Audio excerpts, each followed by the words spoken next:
তাৎপর্য। তাৎপর্যটা একটু বলুন। তাৎপর্য: ব্রহ্মচর্য, গার্হস্থ্য, বানপ্রস্থ, সন্ন্যাস মানব সমাজে চারটি আশ্রমের মধ্যে গার্হস্থ্য আশ্রমে হচ্ছে নিরাপদ।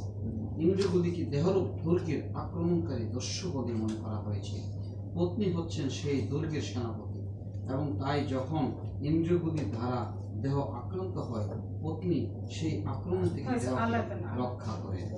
তো এখানে দুর্গপতি প্রথম আছে, এখানে দুর্গপতি নামে একটা শব্দ দিয়েছে, সেটা হচ্ছে যেমন দুর্গপতিটা কি, দুর্গ মানে হচ্ছে যেখানে সৈন্যরা থাকে, আর পতি মানে হচ্ছে যে যারা যারা পতিকে মানে যে পতিকে সুরক্ষা, তাদেরকে সুরক্ষা দেয় তাকে বলে দুর্গপতি। মানে যারা যেখানে সৈন্য থাকে এবং সেই সৈন্যদেরকে যারা মানে যিনি মানে সুরক্ষা দেয়, সেটা হচ্ছে দুর্গপতি। তো এখানে বলা হয়েছে যে এই প্রসঙ্গে প্রভুপাদ একটা জিনিস লিখেছেন যে দুর্গপতি, এটা দুর্গপতি বলতে দুর্গটা মানে হচ্ছে দুর্গটা মানে হচ্ছে দুর্গরূপ আক্রমণকারী দস্যু, আর পতি হচ্ছেন সে পত্নী দুর্গের সেনাপতি। তো এখানে প্রভুপাদ একটা সিদ্ধান্ত দিয়েছেন যে স্বামীর মানে স্ত্রী থাকলে স্বামীর আর কোনো ভয় থাকে না, এবং স্ত্রী ঘরে থাকলে তার ইন্দ্রিয়টা সংযত থাকে, এবং তার অন্য কোনো স্ত্রীর প্রতি আকৃষ্ট হয় না।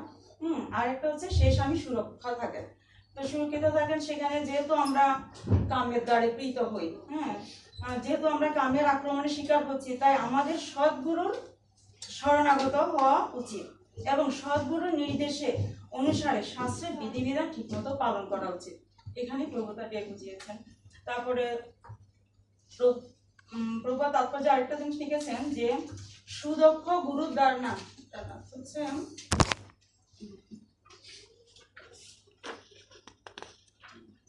এখানে আপনি একটু পড়েন যৌন জীবনের থেকে লাস্টে পেরা 3 নাম্বার। যৌন জীবন হচ্ছে জড় বন্ধনের কারণ, এবং তাই 3টি আশ্রমে তা নিষিদ্ধ, এবং কেবল গার্হস্থ আশ্রমেই তা অনুমোদন করা হয়েছে। গৃহস্থদের উপর প্রথম শ্রেণীর ব্রহ্মচারী, বানপ্রস্থী ও সন্ন্যাসী উৎপাদন করার দায়িত্ব রয়েছে। এই প্রসঙ্গে শ্রীল প্রভুপাদ বলেছেন যে গৃহস্থের দায়িত্ব হচ্ছে কি, কর্তব্যপরায়ণ ব্রহ্মচারী, বানপ্রস্থী ও সন্ন্যাসী তৈরি করা। তারপর আমরা 21 নম্বর অনুবাদ একজন করুন, মাতাজি তুমি করুন। যে গৃহেশ্বরী, আমরা তোমার মতো হতে পারবো না, এবং সারা জীবন এমনকি জন্মান্তরেও প্রত্যুপকার করে তোমার ঋণ শোধ করতে পারবো না। এমনকি যারা ব্যক্তিগত গুণাবলী প্রশংসাকারী, তাদের পক্ষে তোমার ঋণ শোধ করা সম্ভব নয়। এখানে গৃহেশ্বরী বলে মানে কশ্যপ ঋষি তার পত্নীকে দিদিকে মানে প্রশংসা করছেন। তো সেটা কিভাবে প্রপাত তাৎপর্য দুইটা শব্দ ব্যবহার করেছেন, স্তৈন ও পরিহাসলে। যে কোনো পতি যখন এইভাবে কোনো স্ত্রীর গুণগান করেন, তখন বুঝতে হবে যে তিনি স্তৈন অথবা পরিহাসলে এইরকম হালকাভাবে কথা বলছেন। তো এখানে তাৎপর্য খুব প্রবাদ এই কথা থেকে জোর দিয়ে বলেছেন যে পতি দ্বারা পত্নীর অসাধারণ প্রশংসা নিশ্চয়ই পরিহাসলে করা হয়েছে, কারণ কশ্যপ ঋষি শুদ্ধভক্ত ছিলেন না, তাই তিনি তার পত্নীর অনুরোধ না করতে পারেননি। তাৎপর্য প্রভাত আরেকটু লিখেছেন যে পতিরা এই জন্যে অথবা পরজন্মে তাদের, তাৎপর্য মাঝামাঝিতে দেখেন লাস্টের থেকে 5-6 লাইন উপরে, পতিরা এই জন্মে অথবা পরজন্মে তাদের পত্নীদের ঋণ শোধ করতে পারেন না। তো এই প্রসঙ্গে ছিল প্রভাত তাৎপর্য যেটা দিয়েছেন সে যে শোধ করতে পারেন না, তো যেমন বয়ম প্রভাবত দাম, তার পত্নীরা ঋণ শোধ করতে পারেন না। তো এখানে বাস্তবে নারীদের জীবনে যে সমাজের জন্য যে কতটা উৎসর্গী, সেটাই মনুসংহিতা থেকে দেখা যায় যে নারীদের জীবনে 3টা ভাগ থাকে। একটা অবিবাহিত অবস্থায় পিতামাতার অধীনে, বিবাহের পর স্বামীর অধীনে, এবং ছেলে উপযুক্ত হলে ছেলের অধীনে। তো পিতামাতার অধীন থেকে যখন একটা মেয়ে মানে অধীন থেকে যখন বিবাহের পর তার পিতামাতা, আত্মীয় সমস্ত স্নেহ ছিন্ন করে একটা নতুন পরিবেশে যায়, তো সেখানে তাকে দুঃখ, কষ্ট, দায়িত্ব এবং অনেক কোনো ক্ষেত্রে অত্যাচারও তাদেরকে সহ্য করতে হয়। তো এগুলো হচ্ছে সবচেয়ে নারীদের জীবনে বড় ত্যাগ। তো এই ত্যাগগুলো হচ্ছে মানে যেমন আমরা এটা এই যে ত্যাগ, এই ত্যাগের ব্যাপারে আমরা একটা কৃষ্ণলীলা একটা দেখতে পাই যে শ্রীমতী রাধারানী, হ্যাঁ, তার শ্রীমতী রাধারানীকে এরকম অনেক কষ্ট সহ্য করতে হয়েছিল, যে জটিলা কুটিলা ছিলেন। তো এগুলোই বোঝানোর চেষ্টা করছেন যে কশ্যপ ঋষি যে তার ঋণ শোধ করা যাবে না, এই অর্থে তিনি এই ঋণগুলো বলেছেন। তো আমাদের 22 নম্বর শ্লোকে তাৎপর্য অনুবাদ। যদিও তোমার ঋণ শোধ করা সম্ভব নয়, তবুও অচিরেই সন্তান লাভের জন্য তোমার কামনা বাসনা তৃপ্ত করবো, কিন্তু তোমাকে কিছুক্ষণ প্রতীক্ষা করতে হবে যাতে অন্যেরা আমার নিন্দা না করে। হ্যাঁ, তো এখানে কশ্যপ ঋষি মানে আগের শ্লোকে বলেছেন যে তার ঋণ শোধ করা যাবে না 21 নম্বর শ্লোকে, তবুও তিনি মানে পরের শ্লোকে বলছেন যে তবুও তিনি তাকে অপেক্ষা করতে বলছেন, কেন দিতি মানে তবু সন্তান লাভের জন্য তার কামনা বাসনা পূরণ করবে, এটা কশ্যপ ঋষি বলেছেন, কিন্তু তবু তাকে কিছুক্ষণ প্রতীক্ষা করতে বলেছেন, কারণ এই নিষিদ্ধ এই সময়টা হচ্ছে নিষিদ্ধ কর্মের সময়, মানে উচিত নয়, এই কারণ এই সময় নিষিদ্ধ কর্ম করা উচিত নয়, সন্ধ্যাকালীন সময়টা ভালো না। তো তাই পত্নী কশ্যপ কিছুক্ষণ প্রতীক্ষা করতে বলেছিলেন, এবং কেন অন্যরা নিন্দা করবেন সেটা আমরা পরবর্তী শ্লোকে জানতে পারবো। যেমন এখানে একটা অনুষ্ঠিত শ্লোক আছে যে ন অতি রোচন্তি মুহূর্তম প্রতিপালয়, এটাই বলছেন যে কিছুক্ষণের জন্য অপেক্ষা করতে, তারপর আমরা না হলে আমাকে অন্যরা নিন্দা করবে। তো সে প্রসঙ্গে আমাদের মানে এই শ্লোকের থেকে আমাদের বোঝা উচিত যে একটা জিনিস আমাদের বুঝতে হবে যে তাই আমাদের সময় অসময়ের বিচার করতে হবে। সময় অসময়ে যদি আমরা বিচার না করি, পরিণাম স্বরূপ কি হবে সেটা আমরা পরবর্তী শ্লোকে যাচ্ছি। শ্লোক 23 অনুবাদটা করুন মাতাজি। এই বিশেষ সময়টি সবচাইতে অশুভ, কেননা এই সময় ভয়ঙ্কর দর্শন ভূত প্রেত উৎপত্তি রুদ্রের অনুচরেরা বিচরণ করতে। হ্যাঁ, এখানে যেহেতু সময়টা ভালো নয় বলছেন কশ্যপ ঋষি, সন্ধ্যাকালীন সময়, তাই এই শ্লোকে একটা কথা কিন্তু বারবার বলা হয়েছে, ঘোর তমা ঘোরা নাম ঘোর দর্শনা। শ্লোকে দেখুন যে ঘোর তমা ঘোরা নাম ঘোর দর্শনা, অত্যন্ত ভয়ানক ভয়ানক এবং ভয়ঙ্কর দর্শন। তো এগুলো এই সময় ভূত প্রেতরা কি করে, রুদ্রের অনুচররা এগুলো সব বিচরণ করে, তাই বলছেন যে এর সঙ্গে এই প্রসঙ্গে মানে মানে কশ্যপ ঋষি তাই বারবার ওনাকে বোঝাতে চাইছেন দিদিকে যে এই সময় এই অনিশ্চিত কাজটা করবো না, করা উচিত নয়, এই সময় করলে এই রুদ্রের অনুচরেরা মানে ভূতপতি শিব এবং রুদ্রের অনুচরেরা এগুলো বিচরণ করে। তো এই প্রসঙ্গে যেমন সন্ধ্যাকালে আরেকটা ব্যাপার আছে, যেমন আমরা যেমন আমার একটা ব্যক্তিগত জীবনে, যেমন আমরা যখন ছোটবেলা ছিলাম, তো ছোটবেলা আমার যখন হয়তো অনেক সময় ক্ষুধা লাগলে সন্ধ্যার সময় খেতে বসতাম, তখন আমার মা বলতো এখন খাবি না, সকাল সন্ধ্যায় খাওয়া, আর সন্ধ্যায় খাওয়া ভালো না, ঘুমানো ভালো না, কারণ ঘুমালে কি হয় এই সময় ভূত প্রেতেরা বিচরণ করে, এই সময় খাওয়া ঘুম ভালো না, এই সময় কি করা উচিত, এই সময় আমাদের ভগবানের নাম করা উচিত, কৃষ্ণ পূজা করা উচিত।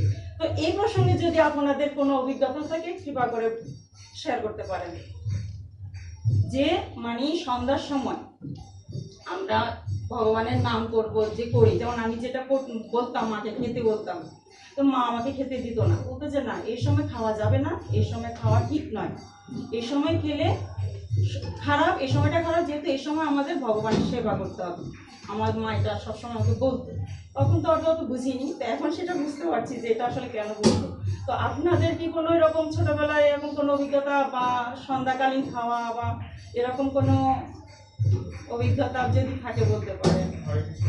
আমার হয়েছে এরকম হতো যে সন্ধ্যাবেলা যদি ঘুমাতাম তাহলে মা ডেকে তুলে দিত, আগে থেকেই যে সন্ধ্যাবেলা ঘুমাতে হয় না, বা বাইরে থেকে এলে এটা বাধ্য করা হতো যে যেন হাত পা ধুয়ে আসে, তারপরে ধূপ বাতি জ্বালানো, যখন আমরা কোর্টে জীবনে ধূপ জ্বালানো, দুয়ারে একটু জল দেওয়া, যে এই মাঙ্গলিক কাজগুলো এগুলো মায়ের আসে। হরে কৃষ্ণ, খুব অনেক সুন্দর বলেছেন। আসলে এটাই ঠিক যে সন্ধ্যাকালীন যে সময়টা এখানে খারাপ বলেছে, এটাই যে আমরা সবসময় ভগবানকে সন্ধ্যাকালীন সময়ে ভগবানের নাম করব, ভগবানের গ্রন্থ, যেমন এই জন্য প্রভুপাদ কিন্তু দিয়েছেন যে সকালবেলা ভাগবত পাঠ এবং বিকাল রাতে বেলা গীতা পাঠ, এই দুইটা জিনিস দিয়েছেন।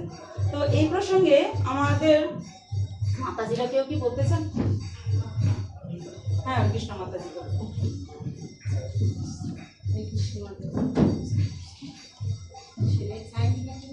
সন্ধ্যাকালে আমাদের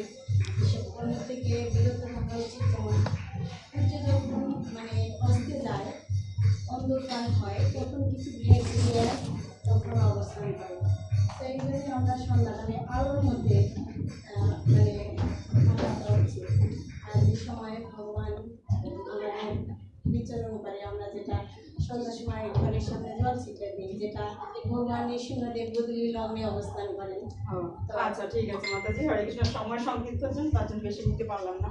তো এই প্রসঙ্গে জয়শ্রী জয়প্রতাপের স্বামী গুরু মহারাজ প্রবচনে প্রায় বলেন যে তোমরা সবাই সকাল সন্ধ্যায় হরিধ্বনি, উলুধ্বনি, শঙ্খধ্বনি করিও, যে এই সময়টা অশুভ, এই সময় অশুভ শক্তিকে বিনাশ করতে এই 3 ধ্বনি। তো এই জন্য ভক্তরা কি করেন, সকালে এবং সন্ধ্যায় হরিধ্বনি, উলুধ্বনি করেন, এবং সকালে মঙ্গল আরতি এবং সন্ধ্যায় গৌর আরতি, এগুলো নিয়ে। এবার আমরা 24 নম্বর তাৎপর্য।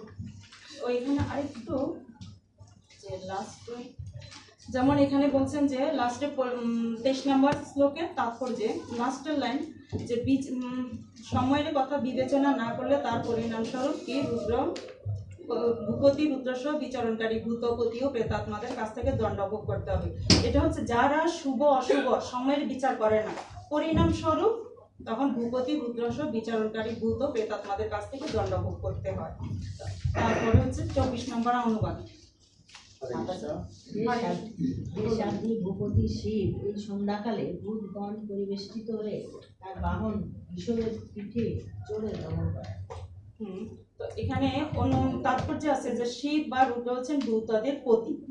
তো যেহেতু সন্ধ্যাকালে সময়টা অশুভ বলেছে তার আগে শ্লোকে, তাই কশ্যপ দিদিকে তার কিছুক্ষণ অপেক্ষা করতে বলেছেন, কেননা সন্ধ্যাকালে শিব ও ভূতেদের পতি ভগবান রুদ্র তিনি তার বাহনে চড়ে, পিঠে চড়ে তার ভূতেদেরকে নিয়ে ভ্রমণ করেন, মানে তার অনুচরদেরকে নিয়ে ভ্রমণ করেন ভগবান শিব। তখন সেই সময় ভ্রমণ করার সময় দেখা যায় শিব যেখানে দেখেন যে মানে যেখানে যেখানে ভগবানের সেবা হচ্ছে, আরতি হচ্ছে, তো সেখানে শিব তিনি নৃত্য করতে থাকেন তার এই বাহনদেরকে নিয়ে, ভূতগণদেরকে নিয়ে সেখানে নৃত্য করেন। তো সেই ইয়েতে ভক্তিবিনোদ ঠাকুর একটা গান গেয়েছেন যে শিব সুখ নারদ প্রেমী গদ গদ। তো কিন্তু যেখানে যেখানে দেখেন যে মানে ভগবানের সেবা হচ্ছে না, ভগবানের পূজা অর্চনা হচ্ছে না, তো সেখানে কি করেন, স্থান কালের বিধি নিষেধ উপেক্ষা না করে যারা কামাচরণে পবিত্র হয় সেই সমস্ত স্ত্রীদের গর্ভে তিনি এই ভূত এবং প্রেতাত্মাদের তিনি স্থাপন করেন। এই প্রশ্নটা এটা হচ্ছে মানে কি কারণে তাদের দণ্ডভোগ করতে হবে, এটা মানে এই দণ্ডটা ভোগ করতে হবে যে যারা ভগবানের স্থান কাল পাদ বিধি এগুলো না মানে তারা ওই ভূত প্রেতাত্মাদের নিক্ষেপ করেন। শিব তাদের গর্ভে এই ধরনেরকে মানে নিক্ষেপ করে, যে তাদের ঘরে এগুলো স্থাপন করে। আরেকটা জিনিস বলা হয়েছে তাৎপর্যে ভৌতিক আত্মহত্যা এবং আধ্যাত্মিক আত্মহত্যার কথা এখানে বলা হয়েছে। ভৌতিক আত্মহত্যাটা কি, যে আমাদের এই দেহটাকে নির্দিষ্ট সময়ের আগে কোনো না কোনো কারণে সেটাকে আত্মহত্যা করা, এটা হচ্ছে ভৌতিক আত্মহত্যা। আর আধ্যাত্মিক আত্মহত্যাটা হচ্ছে যে মায়াবাদী দর্শন। হ্যাঁ, মায়াবাদী দর্শন ভগবানের নির্বিশেষ স্বরূপে বিশ্বাস করা। কিন্তু যারা ভগবানের নির্বিশেষ রূপে বিশ্বাস করে না, শিবের অবতার শ্রী পাদব শঙ্করাচার্য রূপে এসেছিলেন, মায়াবাদ দর্শন প্রচার করেছিলেন। যা ভগবানের সবিশেষ রূপে বিশ্বাস করে না তারা অন্তত নির্বিশেষ রূপে বিশ্বাস করেও ধীরে ধীরে তাদের ভগবানের প্রতি দৃঢ় বিশ্বাস বৃদ্ধি হয়। এটা ধীরে ধীরে এগুলো করতে বৃদ্ধি হয়। আরেকটা 25 নম্বর শ্লোক। ভগবান শিবের নির্মল স্বর্ণাভ দেহ ভস্মের দ্বারা আচ্ছাদিত, তার জটাজুট শ্মশানে ঘূর্ণিবায়ুর ধূলির প্রভাবে ধূম্রবর্ণ।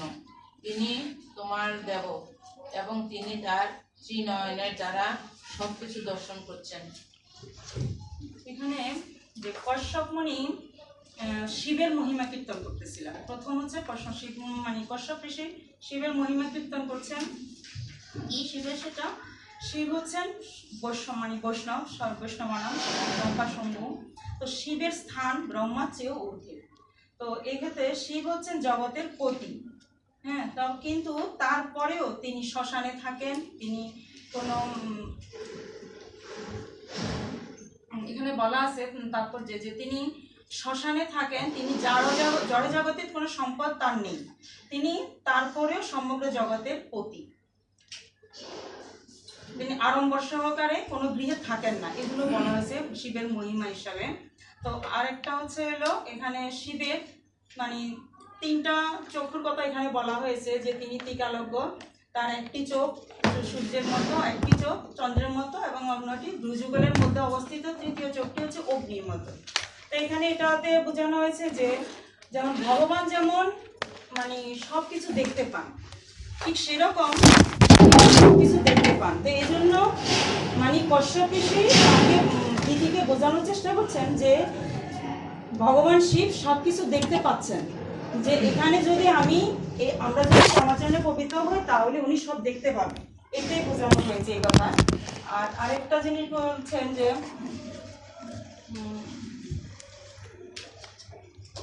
এখানে ভগবান শিব কোনো সাধারণ জীব নয়, আবার তিনি বিষ্ণু তত্ত্বও নয়। এখানে একটা লাইন বলেছেন, তো এখানে এই কথার মাধ্যমে একটা উদাহরণ দেওয়া যেতে পারে যে দুধ এবং দইয়ের উদাহরণটা, যেমন ভগবান শিব যেমন দুধ হচ্ছে ভগবান শ্রীকৃষ্ণ, তো ভগবান শ্রীকৃষ্ণ, আর দুধ যেমন দুধ থেকে দই করা যায়, দই থেকে কিন্তু দুধ করা যায় না। তো এইটাই বোঝানো হয়েছে যে ভগবান শিব একদিক থেকে ভগবান মানে শিব বিষ্ণু তত্ত্ব, কিন্তু মানে কৃষ্ণের সমান নয়, এটা বোঝানো হয়েছে যে দুধ থেকে যেমন দই করা যায়, দই থেকে দুধ করা যায় না। তো এইখানে যেমন ভগবান শিব যখন ধ্বংস করেন, তখন ভগবান কৃষ্ণ তখন ওই শিব রূপে এসে সেই ধ্বংস কারণটা করেন। এগুলো যখন কশ্যপ ঋষি দেখতে পান, তখন তাই তিনি ভবিষ্যৎ দর্শন করে কশ্যপ ঋষি তাই তার পত্নী দিদিকে সচেতন করে বারবার বলেছিলেন যে এই সন্ধ্যাদানের সময়টা ভালো না। তো হরে কৃষ্ণ, আমার আজকের নির্ধারিত শ্লোক এখানেই শেষ। আপনারা কৃপা করে ভুলত্রুটি ক্ষমা করবেন। জয় শ্রী কৃষ্ণ। হরে কৃষ্ণ, হরে কৃষ্ণ, কৃষ্ণ কৃষ্ণ হরে হরে।